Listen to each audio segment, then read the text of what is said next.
Hello everyone, good morning. I hope you all will be safe and sound.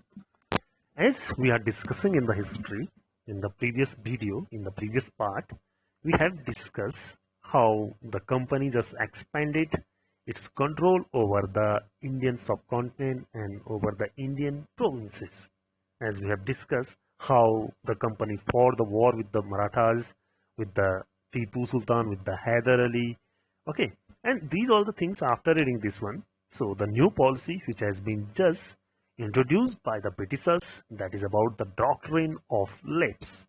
Okay, doctrine means say here that is the proclamation. We can say the mainly the principle, siddhant, okay, of lapse. Okay, how they will lapse something. Lapse means to mitigate something, to control over something. What is it? So after discussing it, we will come to know automatically what the doctrine of lapse in terms of the Britishers. Okay, so let's have a discussion.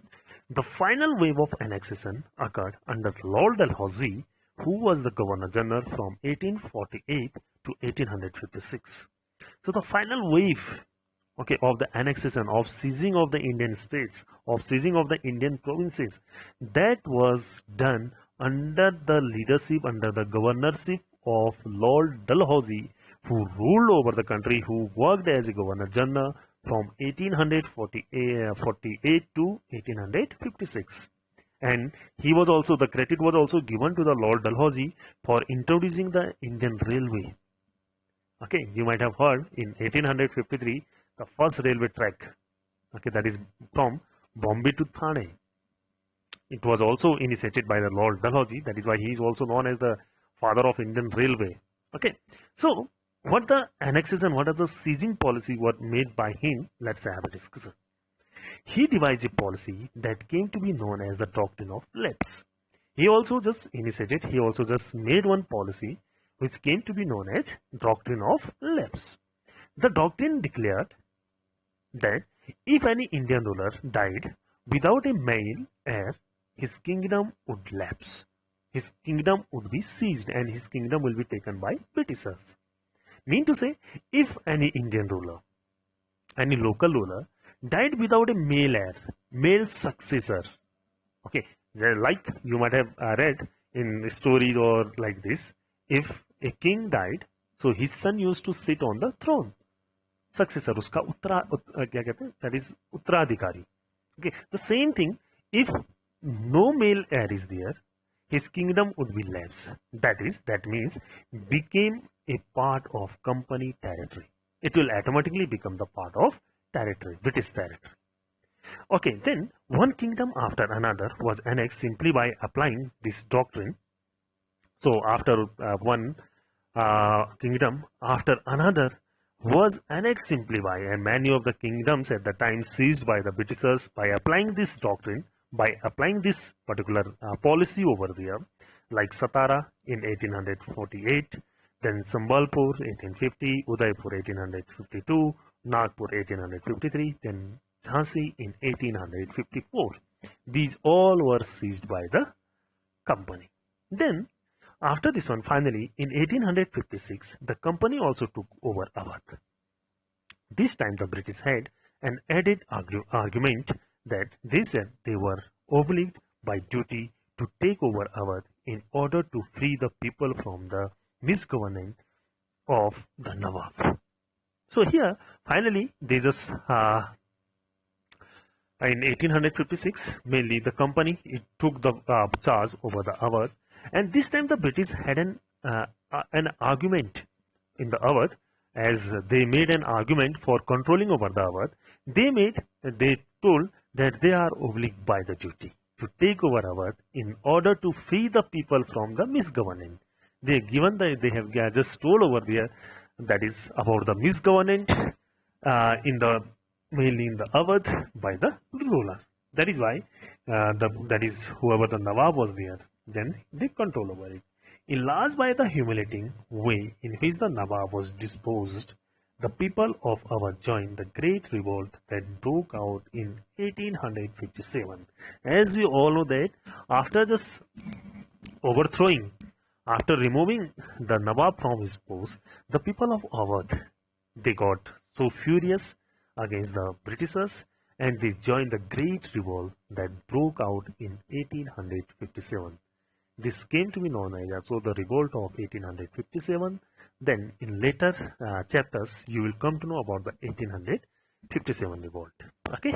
So after this one, they have given the some maps here. You can see that they have just shaded with the different colors. That is areas under the British rule and areas under not the British rules. So with the help of the yellow color, that is areas under the British rule, that is a red color they have shown it is not under the British rule in the different years. In 1797 you can see, then in 1840, then you can see here in 1857 how much Indian provinces, how many Indian regions have that controlled by the Britishers. Then after this one, setting up a new administration. Here we will come to know how the Britishers, they just set up a new administration in India. Warren Hastings, Governor General from 1773 to 1785, was one of the many important figures who played a significant role in the expansion of company power. They have given the example here about the Warren Hastings, who was the Governor General from 1773 to 1785, who just played an important role and significant role for the expansion of the company power, for just improving the company power. By this time, the company had acquired power not only in Bengal but also in Bombay and Madras. By this time, when he was the mainly he was the Governor General, so during that time the company, it got power not only in the Bengal presidency, it also got the power, it also control over in Bombay and Madras as well. British territories were broadly divided into administrative units called presidencies. So whatever the territories, whatever the region, whatever the areas, these were under the control of the Britishers, they were divided into administrative units. They were divided into different administrative units, and these units are called presidencies. As I'm using this one word, so these units, these administrative units came to be known as presidency. There were three presidencies. Okay, that is Bengal presidency, Madras presidency, and Bombay presidency. Each was ruled by a governor. Okay, these all three presidencies were ruled by the governor. Different governors were there. Each was ruled, and the supreme head of the administration was the Governor General, that is Warren Hastings. The first Governor General introduced several administrative reforms, notably in the sphere of justice. So this particular thing, the supreme head of these governors and the administration was the Governor General, that is Warren Hastings at that time, the first Governor General, and he introduced several administrative reforms. And he had done a lot of reforms in administrative field and notably in the sphere of justice. When he made a notably famous reforms in the field of justice. Okay, then from 1772, a new system of justice was established. Each district was to have two courts, a criminal court, Faujdari Adalat, and a civil court, that is Diwani Adalat. Okay, as they have told here about a new system of justice that was established. Okay, so under this one, the each district will have the two courts. One criminal court came to be known as Faujdari Adalat, and another one, that is civil court, it came to be known as Diwani Adalat. Maulvis and Hindu Pandits interpreted Indian laws for European district collectors who presided over civil courts.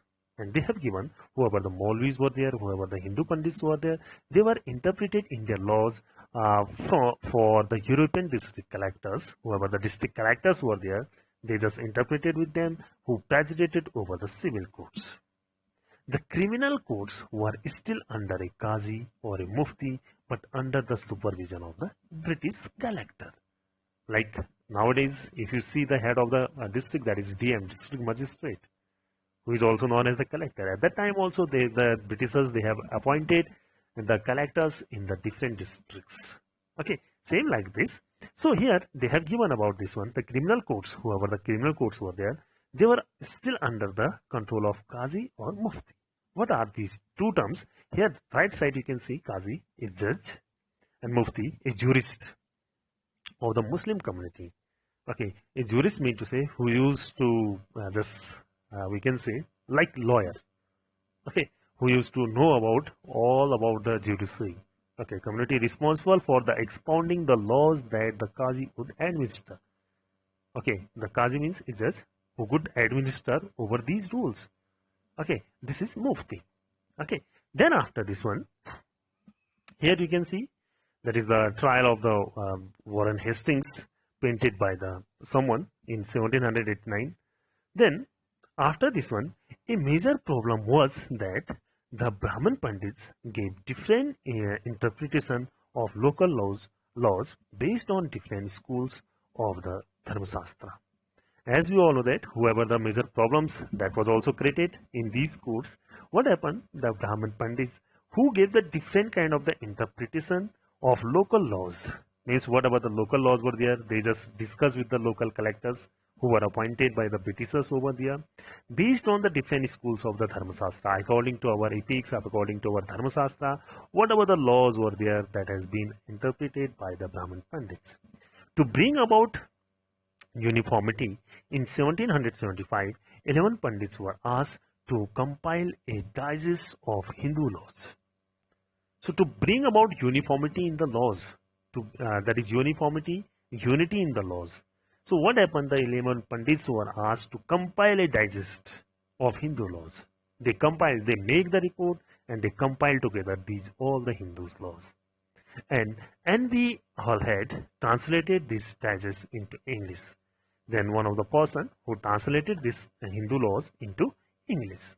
By 1778, a code of Muslim laws were also compiled for the benefit of European judges. So by the 1778, so the code of the Muslim laws, these were also compiled together for the benefit of the European judges. Under the Regulating Act of 1773, a new Supreme Court was established, while a court of appeal, the Sardar, that is Nizamat Adalat, was also set up in Calcutta. So under the Regulating Act, one act was passed by the Britishers. Okay, under this one, it was passed in 1773. A new Supreme Court was established. Mainly in Calcutta it was established. And while a court of appeal, that is the Sadar Nizamat Adalat, it was also set up in Kolkata. Then the principal figure in an Indian district was a collector. Principal figure means the main head. Okay, the main chief or head in this Indian districts, it was collector. As at present day, like the DM, district magistrate, it is also known as the collector. Same like that at the time also, the principal head, that was the main head, that is collector. As the title suggests, his main job was to collect revenue and taxes and maintain law and order in his district. His main work to maintain law and order, okay, to collect the revenue, to collect the taxes from the people, and these all the things, and also to maintain law and order in his district with the help of the judges, police officers, and darogas. These all the people, with the help of these people, he used to control over them. His office, the collectorate, his office, like here also, if you see at present time, the office of the DM, it is also the collectorate. So his office, the collectorate, okay, became the new center of power and patronage that steadily replaced previous holders of authority. So whatever his office was there, it became a new center of power, and whoever the earlier previously holder of the authority, they were replaced by this collector. Then the company army, they have given here about the company army. Okay, colonial rule in India brought in some new ideas of administration and reform, but its power rested on its military strength. So they have given here about the British army. So the colonial rule, as we all know that the British rule in India, it brought some new ideas of administration. Definitely, it brought the new ideas how to do rule, how just administer over the territories, and also some reforms. It was brought by the Britishers, but its power rested on its military strength. Mainly, its power mainly in the hands of its military strength. The Mughal army was mainly composed of cavalry, sawars, trained soldiers on horseback, and that is infantry, that is pedal foot soldiers.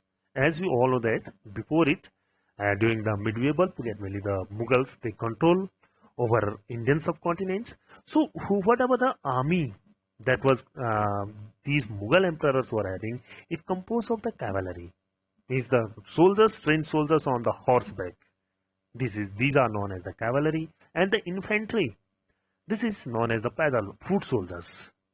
They were given training in, that is archery. You might have seen tirandazi, archery, okay, and the use of the sword, how to use the sword. And the cavalry dominated. So whoever the pedal, that is infantry soldiers were there, they were given that is training of archery, tirandazi, as well as the use of the sword. The cavalry dominated the army, and the Mughal state did not feel the need to have a large professionally trained infantry. So here, whatever the example they have given, so mainly these were used by these army who just carried by the Mughals at that time. So what used to happen? The Mughal state, the Mughal emperors, they didn't feel the need to have a large professionally trained infantry trained army.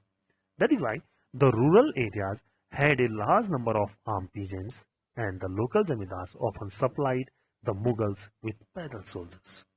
So at that time, when there was the control of the Mughals, so these in the rural areas mainly, a large number of armed peasants were there, and the local zamindars, when there was a need, they used to supply these that is armed peasants, armed farmers to the Mughals when there is a need.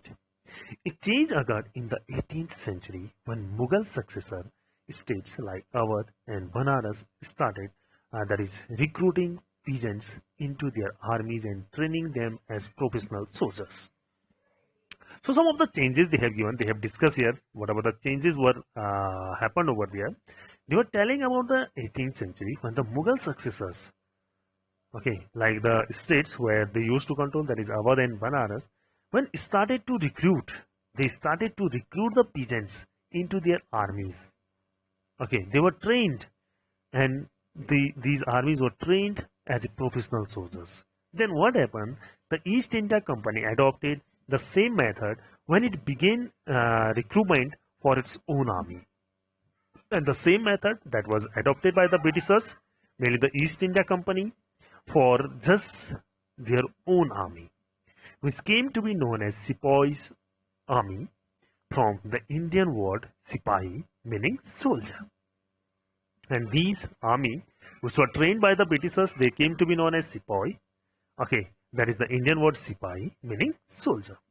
Then, after this one, a warfare technology changed from 1820s. The cavalry recruitments of the company's army declined. So what happened? The technologies that changed till 1820, so definitely that is requirement of the cavalry force that was declined. This is because the British Empire was fighting in Burma, Afghanistan and Egypt, where soldiers were armed with musket and matchlocks. So there wasn't any need of the cavalry in the different parts of the world where the company was indulged in the different wars, mainly in the Egypt, Afghanistan and Burma. So for this one, the soldiers were armed with musket and matchlocks. What is musket and what is matchlock? Right, that is left side you can see musket, that is a heavy gun used by infantry soldiers, foot soldiers, foot पैदल जो soldiers आते हैं, by them this musket is used. And matchlock is an early type of gun in which the powder was ignited by a match. Okay, these both are the types of the guns at that time which were used by the infantry. Then the soldiers of the company army had to keep pace with changing military requirement, and its infantry regiment now became more important. So whoever the soldiers of the company's army, they had to keep pace with the changing military requirement. Whatever the requirements the military wants, so they have to keep pace with it. And as well as its infantry regiment now became more important. Means more trained, more well professional soldiers and more trained soldiers were recruited in this infantry.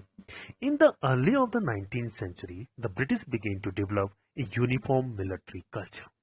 So in the beginning, in the starting of the 19th century, so the Britishers, they thought to develop a uniform military culture.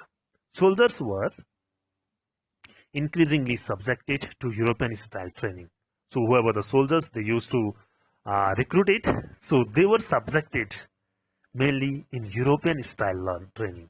Whatever the European style of training, they were trained, drill and discipline that regulated their life far more than before. So whatever the training was given to the European soldiers, same like this, drill as well as the discipline that can regulate their life far more than before. Often this created problems since caste and community feelings were ignored in building a force of the professional soldiers. As we all know that, so these all the things were being followed by the Indians at that time. That is, so this has created the problem for the Britishers as the caste and community feelings were ignored over there in building a force, in making a force of the professional soldiers. Could individuals so easily give up their caste and religious feelings? Could they see themselves only as a soldier, not a member of the community? And what did the sepoy feel? How did they react to the change in their lives and the identity? That is their sense of who they were. The revolt of 1857 gives us a glimpse, a view into the world of the sepoys. You will read about the revolt of 87 in chapter 5. In chapter 5, you will come to know about these all the questions, whatever the questions have been asked over there. So we can just learn more about it in this chapter. Now they have just concluded the chapter. Thus the East India Company was transformed from a trading company to the territorial expansion, as we have discussed how it just control over the different the regions and different provinces. Okay, then the arrival of the new stream technology in the early 19th century also added this process. Whatever the new stream of technology, new wave of technology that came, it also just helped this process or to the Britishers, how they just changed from trade to territory. Till then, it would take anywhere between 6 and 8 months to travel the India by sea. Steamship reduced the journey time and 3 weeks, enabling more British and their families to come a far-off country like India. As we all know that, as the steam engine that was innovated and that was discovered, so after this one, where they were taking more time to reach India, so the steamships, the ships which were used, the ships were run by the steam engine. It had reduced the journey time, 3 weeks only, making able the more Britishers to come to their family to far countries like India.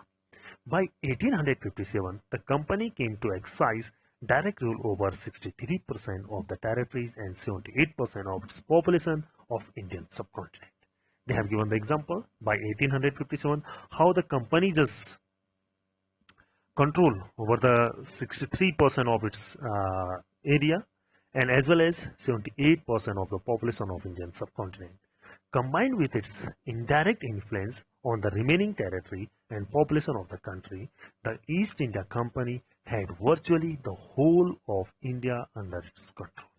As we all know that, so influence of its remaining territories, whatever the influence, whatever the effect on the remaining population and remaining part of our country, it has made virtually the whole India as under the control of the Britishers. This is all about the chapter we have discussed. So after this one, they have given the example here about the slave trade by making the people slave. Okay, in South Africa, how the Dutch trading ships, how they made the people their slave, and with the help of these slaves, they used to go for the trade.